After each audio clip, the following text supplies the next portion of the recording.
Hola, buenas noches. Hoy vamos a ver la parte 3 acerca de las pruebas que veníamos desarrollando las últimas dos clases.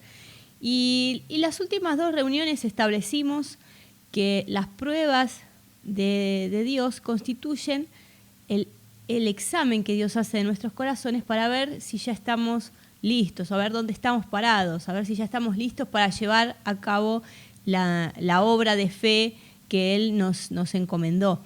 Entonces, ese es solamente el tema de las pruebas, pero no tienen absolutamente nada que ver con Dios enviando catástrofes, problemas, malas circunstancias, enfermedades, ni ninguna de esas cosas negativas que en general la tradición le ha adjudicado a Dios.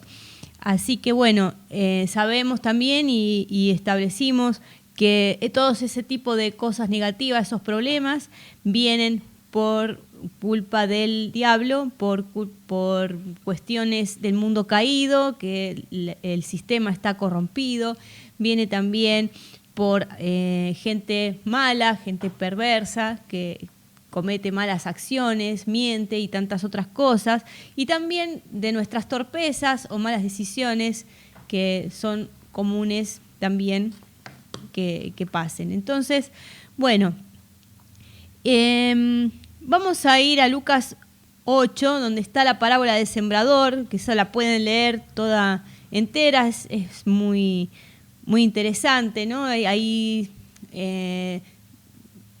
para que más o menos entrar en tema, Jesús habla de un sembrador que siembra y eso representa a aquel que habla la palabra de Dios a la gente y está sembrando palabra en los corazones y muestra los diferentes tipos de corazones, cómo reaccionan ante esa palabra que es sembrada en ellos. Entonces, en Lucas 8:13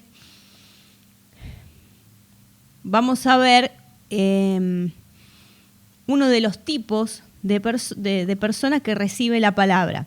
Dice, los de sobre la piedra son los que habiendo oído reciben la palabra con gozo, pero estos no tienen raíces, creen por algún tiempo y en el tiempo de la prueba se apartan, ¿no? Y esto acá te das cuenta, ¿no? Que dice que cuando viene el tiempo de la prueba se apartan. Entonces, ¿qué pasa? La gente, la tradición ha sembrado esa idea de que es Dios el que nos manda las pruebas, todas las cosas malas para que nosotros aprendamos algo. Ahora, ¿qué pasa si la gente directamente se aparta absolutamente del Señor? Entonces, ¿qué ganaba Dios con ponerles una prueba? Si ellos después, como no iban a saber, no iban a soportar, directamente se apartaban y se alejaban de Dios y de su palabra para siempre. ¿No es cierto? Entonces, acá, si miramos esto, hay una incongruencia, porque acá hay gente que escuchó y que por algún tiempo se deleitó, dijo, qué lindo, qué buena palabra, qué todo eso, pero cuando les vino un problema, se fueron. Entonces, evidentemente, no es Dios. Bueno, se aprende muchas veces, se va. Y saber parar esto, dura, Santiago 1:4, que dice lo siguiente, Dios míos, tened por gozo cosas llenas de diversas pruebas, viendo que la prueba de vuestra fe produce ciencia, más ciencia completa, para que seáis perfectos y que les falta alguna. Entonces, este resultado confuso, ¿no? Dice cuando las pruebas partan.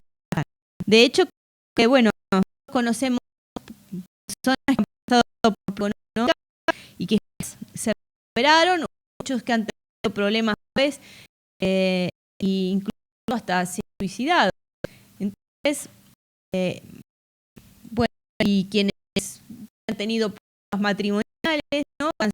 ¿Cuántas personas han pasado pruebas en las iglesias, ¿no? Y por haber dado un mal concepto de líderes religiosos o cosas por el estilo, se apartan y piensan que es Dios que, o sea, relacionan a las personas con Dios, entonces no quieren saber más nada con Dios.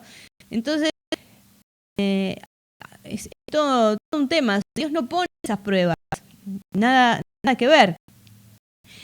Así que bueno, son más los que no obtuvieron nada positivo de las pruebas que los que obtuvieron algo positivo de ellas.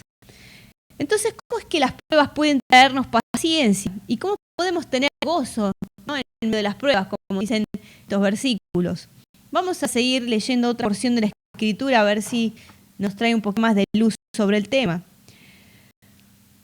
Lucas 6, 46 al 49, vamos a leer. Dice: ¿por qué me llamáis Señor, Señor?, dice Jesucristo, y no hacéis lo que yo os digo. Todo aquel que viene a mí y oye mis palabras y las hace, os indicaré a quién es semejante. Semejante es al hombre que al edificar una casa cavó, ahondó y puso el fundamento sobre la roca. Y cuando vino una inundación, el río dio con ímpetu contra aquella casa, pero no la pudo mover porque estaba fundada sobre la roca. Mas el que oyó y no hizo, se lo edificó sobre la tierra, sin fundamento, contra la cual el río dio con ímpetu y luego cayó y fue grande la ruina de aquella casa. Entonces, bueno, acá habla de que vinieron vientos, ¿no? Vinieron con ímpetu, una serie de pruebas, por decir así, pero no dice que fue Dios que las envió. Esas pruebas vinieron sobre la casa de estos hombres. Pero, ¿qué es lo que nos está diciendo acá este relato? ¿Quién se sostuvo de las dos personas? El que era un hacedor de la palabra es el que se pudo sostener cuando vinieron las pruebas, ¿no es cierto? El otro, el que no tenía fundada su vida sobre la roca, que es la palabra de Dios en este caso, esa persona, cuando vinieron las pruebas, se le cayó todo, se le derrumbó todo. Entonces ahí está el tema, era un hacedor, su vida estaba fundada sobre la roca. Así que bueno, el hombre que perdió todo no fue perfeccionado para nada, o sea que vinieron pruebas y no tuvo ningún resultado positivo, es más, perdió todo. Entonces, ¿cómo es que dice Santiago 1:3, que dice que la prueba produce paciencia? Entonces, si miramos bien Santiago 1:3, vamos a ver lo que dice. Dice, la prueba de vuestra fe, dice, produce paciencia. Ahí está el asunto. Habla de la prueba que se encuentra con la fe. O sea, no está hablando de la prueba que viene por el matrimonio, es la prueba del matrimonio que ha tenido X temas económicos, no son las pruebas que vienen por una enfermedad. O sea, no es la enfermedad lo que te produce la paciencia, no es el divorcio lo que produce la paciencia, no es ninguno de ese tipo de cosas lo que produce la paciencia. El tema es cuando vienen esas pruebas, esos problemas, esos vientos, por decir así, y se encuentran con tu fe, porque tu vida está fundada sobre la roca, que es la palabra de Dios, y está enraizada ahí, y está tan agarrada, que entonces uno puede estar firme. Así que acá hay podemos hacer una buena comparación. Por ejemplo, si alguien no supiera nadar, ¿no?, y se cae en un lago, el lago no produce un nadador, ¿no es cierto? El agua revela si uno es un nadador o no. ¿Por qué? Porque, bueno, si no es un nadador, se cae al lago, se hunde, se puede ahogar. Y bueno, y en la vida es igual. Las pruebas no producen el fruto del Espíritu, pero nos van a revelar hasta qué punto existe un fruto del Espíritu en nosotros. Ese es el tema. La prueba de la fe va a revelar nuestra fe, ¿no es cierto? Y la fe apaga la prueba.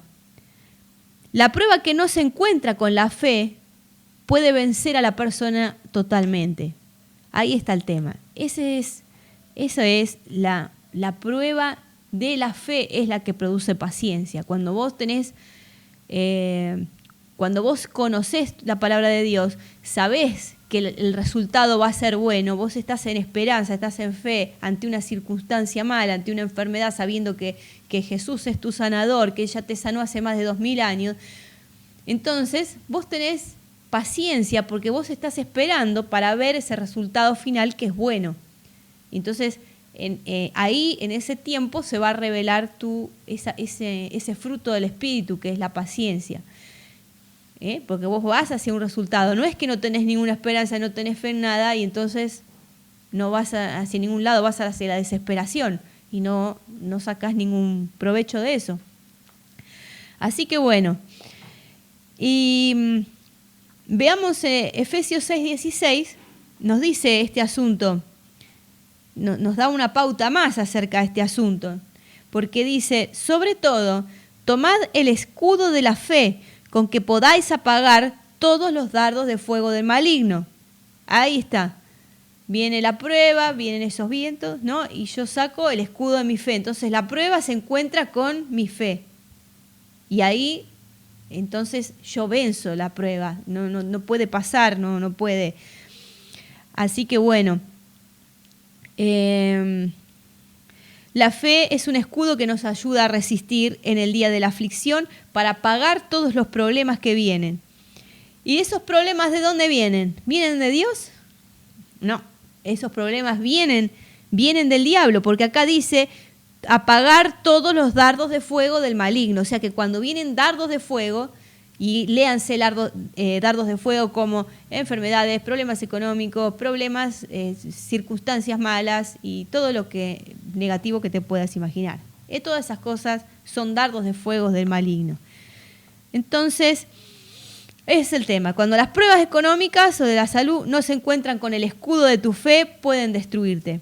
Y para eso vienen, porque para el enemigo, ya sabemos, Juan 10:10 dice que el ladrón no viene sino para hurtar, para matar y para destruir. Así que bueno, pero cuando todas esas cosas, esos dardos de fuego del maligno vienen y se encuentra con el escudo de la fe, producirá paciencia.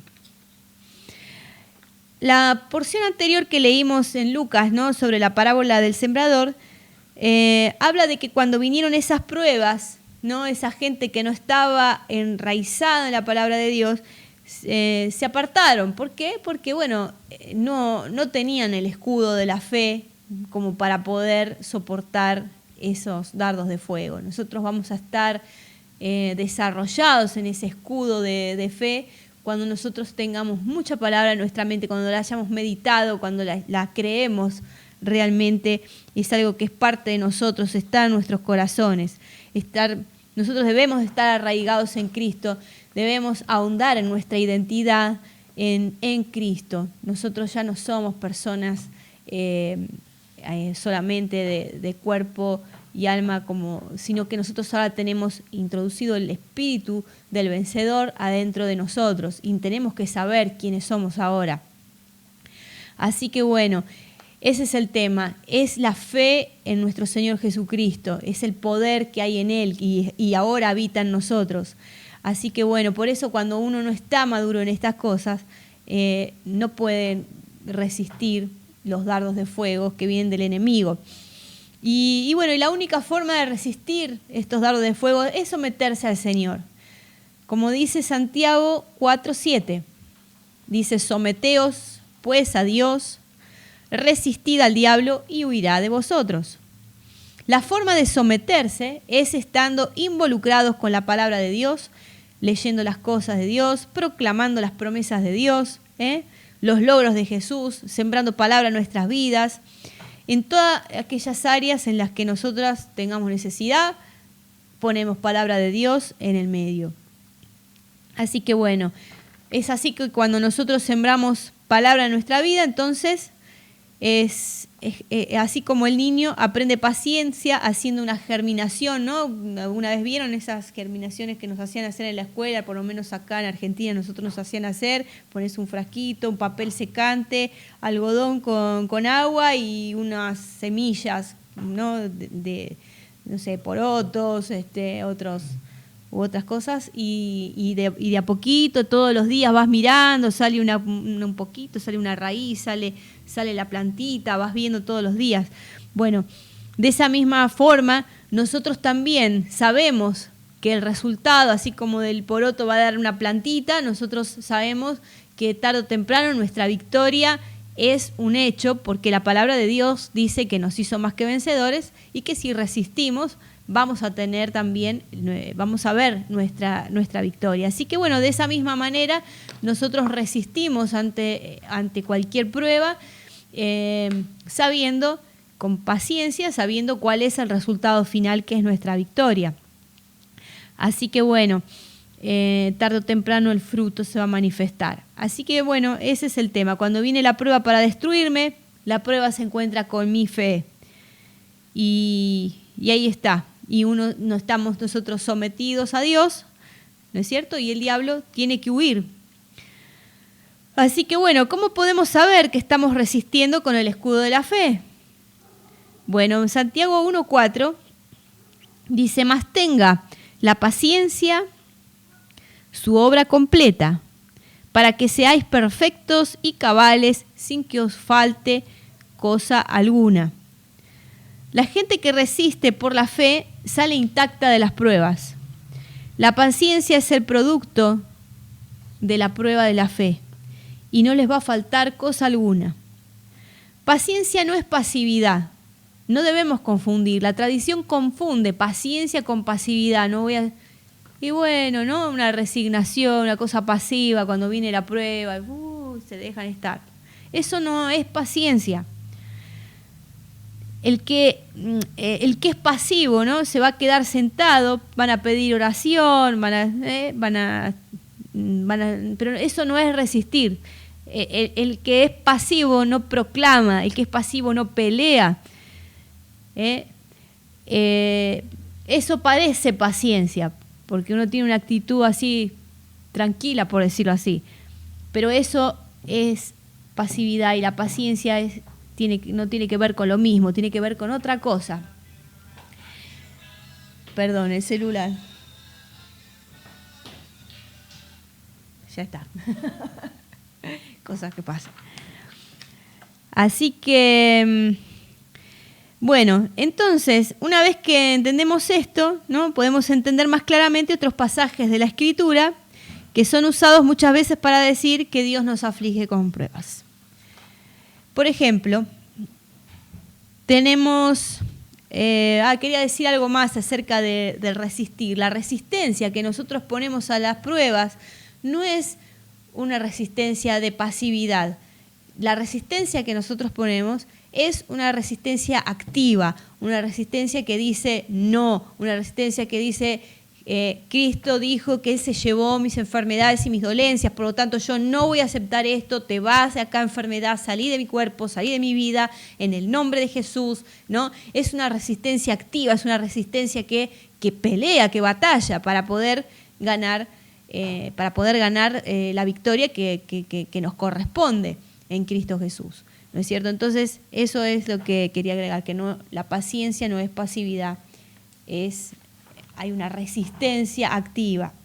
Entonces, bueno, quería, como decía, leer unos pasajes donde se han usado algunos versículos para decir, la tradición, para poder decir que es Dios el que nos pone pruebas y todo eso. Y Primera de Pedro 1, 6 y 7 dice: en lo cual vosotros os alegráis, aunque ahora por un poco de tiempo, si es necesario que tengáis que ser afligidos en diversas pruebas, para que sometida a prueba vuestra fe, mucho más preciosa que el oro, el cual, aunque perecedero se prueba con fuego, sea hallada en alabanza, gloria y honra cuando sea manifestado Jesucristo. Acá dice que si es necesario que tengáis que ser afligidos en diversas pruebas. Y cuando leen esto, piensan que están diciendo que Dios quiere afligirnos a propósito, que Él nos manda las aflicciones.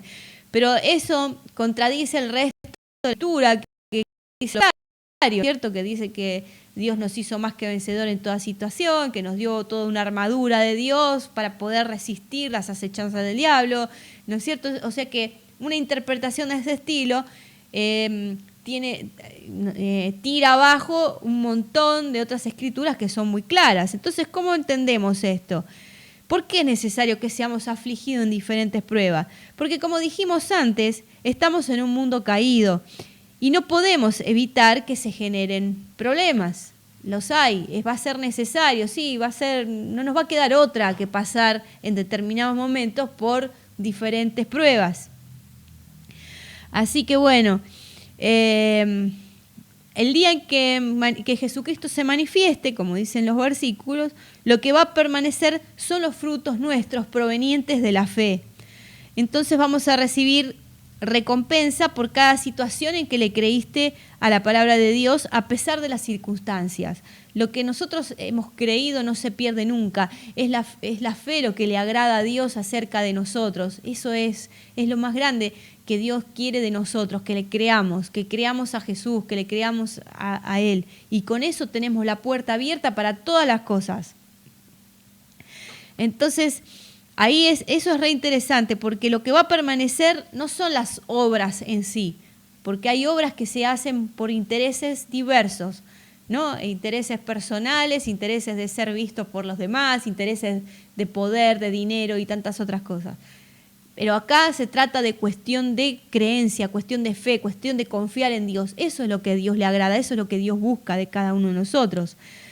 Y si vamos al libro de Hebreos, que está toda la galería de la fe, ustedes pueden leer a todos los grandes hombres, por la fe Abraham, por la fe Isaac, por la fe Jacob, y nombra así a varios que han tenido fe, ¿no? Y ¿qué es lo que se está resaltando de ellos? Todos estos hombres han tenido defectos, todos estos hombres en algún momento la pifiaron, pero ¿qué es lo que permanece en la palabra de Dios? La fe de ellos le creían, ellos confiaron en Dios, y eso es lo que Dios está resaltando. Dios no resalta los defectos de ellos después de haber pasado miles de años más adelante. Lo que Dios recuerda, ¿qué es lo que se nombra en la Biblia? La fe de Abraham, la fe de Isaac, la fe de Noé, la fe de Jacob, la fe de cada uno de estos hombres es lo que Dios resalta. Y eso también es lo que se va a resaltar de nosotros. ¿Oraste por los enfermos por una cuestión por las dudas, porque tal vez Dios lo quiere sanar? No, porque, o no, qué sé yo. Bueno, eso son oraciones sin fe, eso no queda en memoria. ¿Por qué? Porque no fuiste con fe, vos fuiste a hacer una obra por sí tal vez. Pero si vos fuiste a orar sabiendo que Dios iba a hacer un milagro en ese lugar, que sabiendo que por las llagas de Cristo esa persona es sanada, y que Dios te dio autoridad para declarar sobre el enfermo sanidad y para que eso sea hecho, ¿no? Porque Él dijo, las mismas obras que yo hago, ustedes las pueden hacer también porque yo voy al Padre. Si vos vas en esa fe, estás confiando en el Hijo de Dios, estás confiando en quién sos en Cristo, eso va a quedar escrito en el libro del Señor, por decirlo así. En el corazón de Dios queda esto.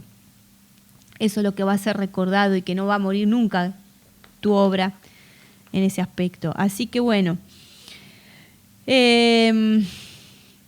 eso se va a contabilizar como recompensa, porque como está escrito en la palabra misma de Dios, dice, lo que no proviene de fe es pecado. Así que si vamos a hacer cosas, hagámosla porque creemos.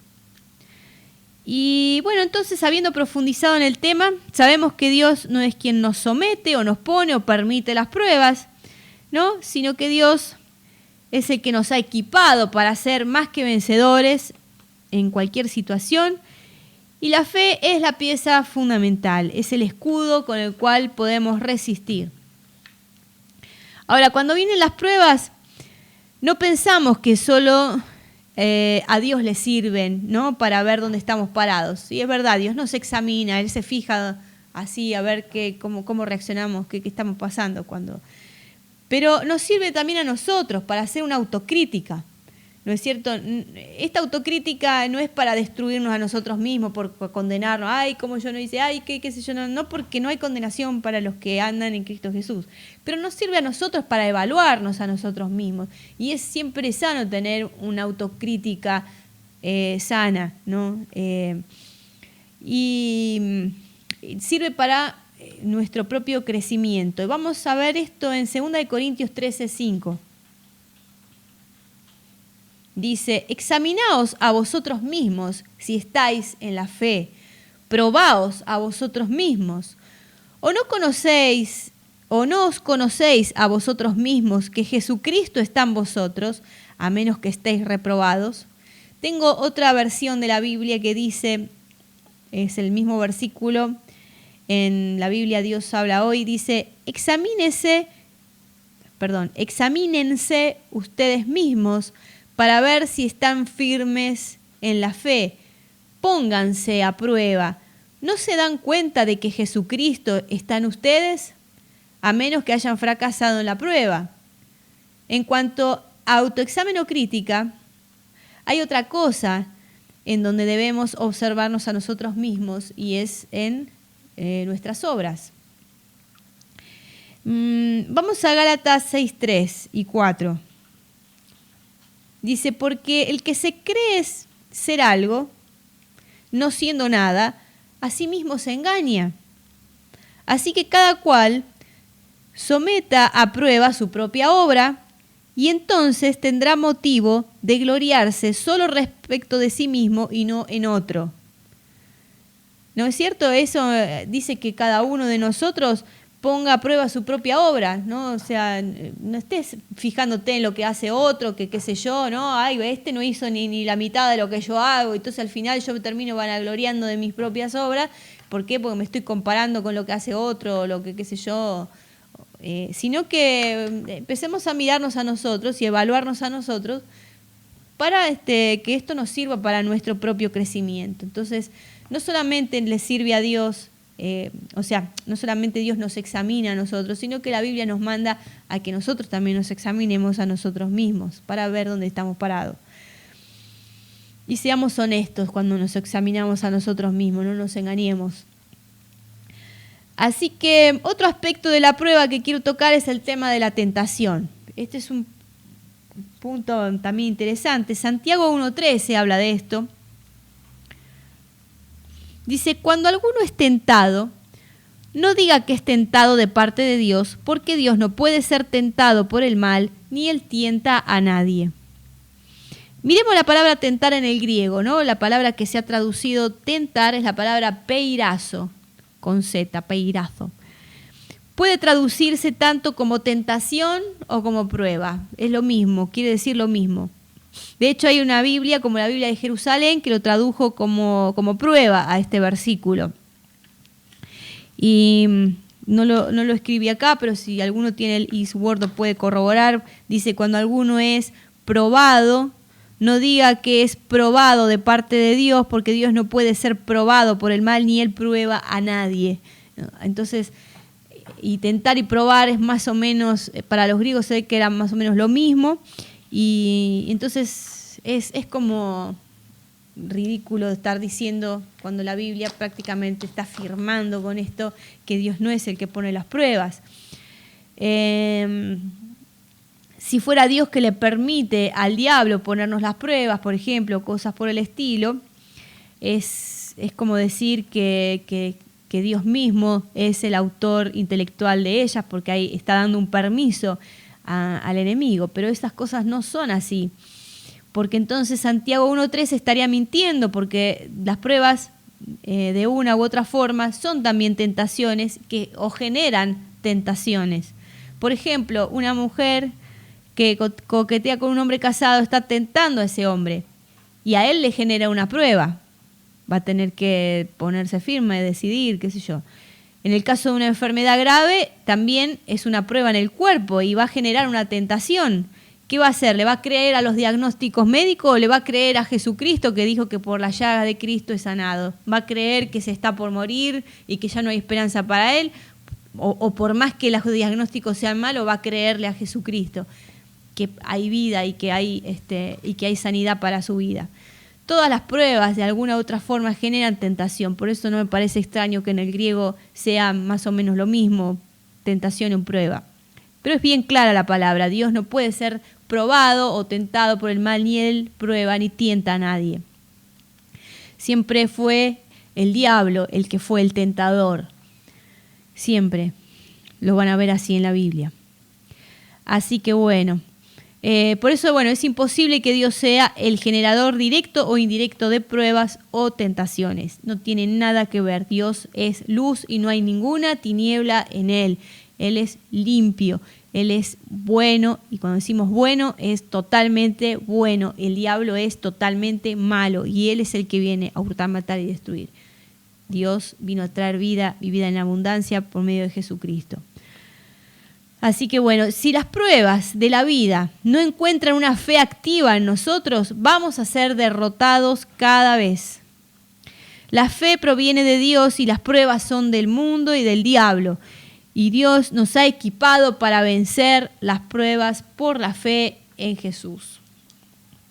Así que Dios entregó el mundo al hombre, como vinimos viendo tiempo atrás en Génesis 1, 26 al 28, Salmos 115, 16.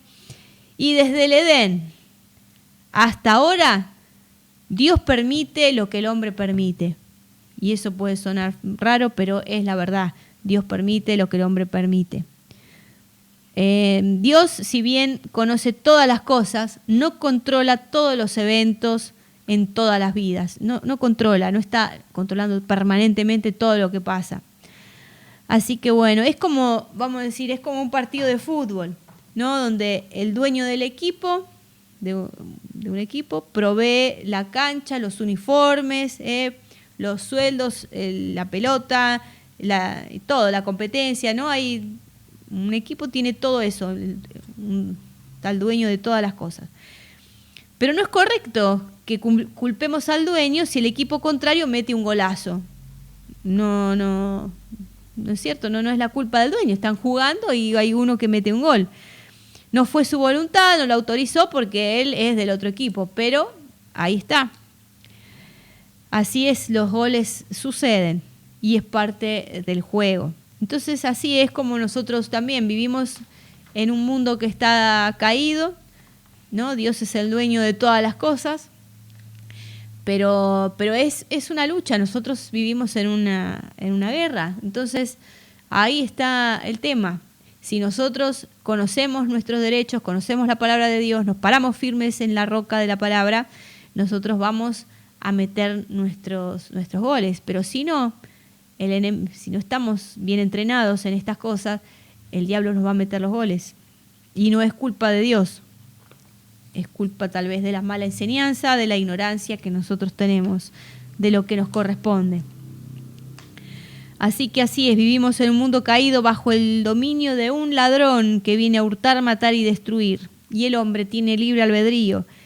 El planeta fue sacudido por el pecado, por el diluvio de Noé.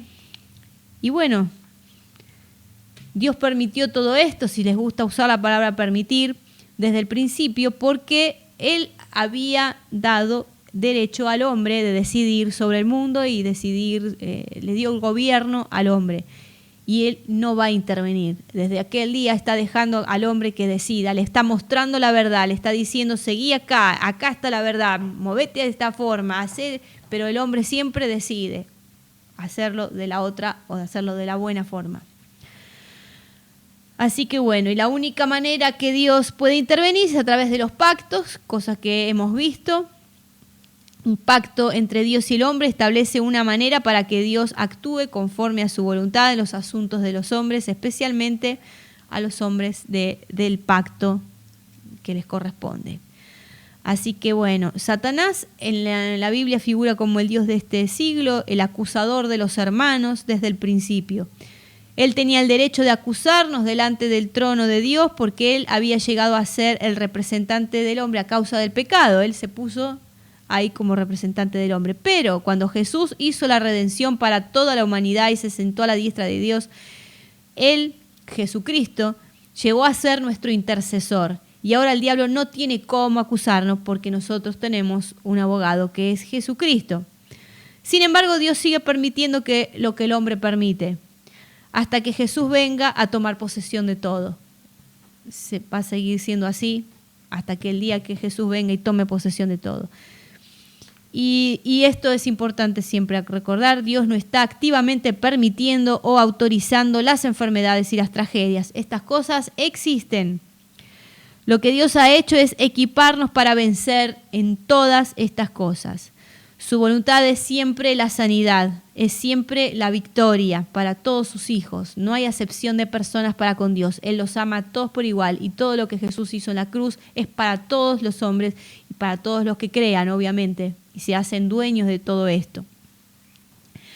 Así que bueno, pero todo sucede según el pacto y según lo que nosotros hayamos creído en Jesús. Dios no va a imponer su voluntad sobre la incredulidad de nadie, no se va a imponer sobre las personas, no los va a forzar de ninguna manera a que crean lo que Él dice ni a que le obedezcan. Él va a mostrar siempre y siempre nosotros vamos a terminar decidiendo. Así que bueno, Dios honra su palabra, Él es Dios y no va a negar su palabra.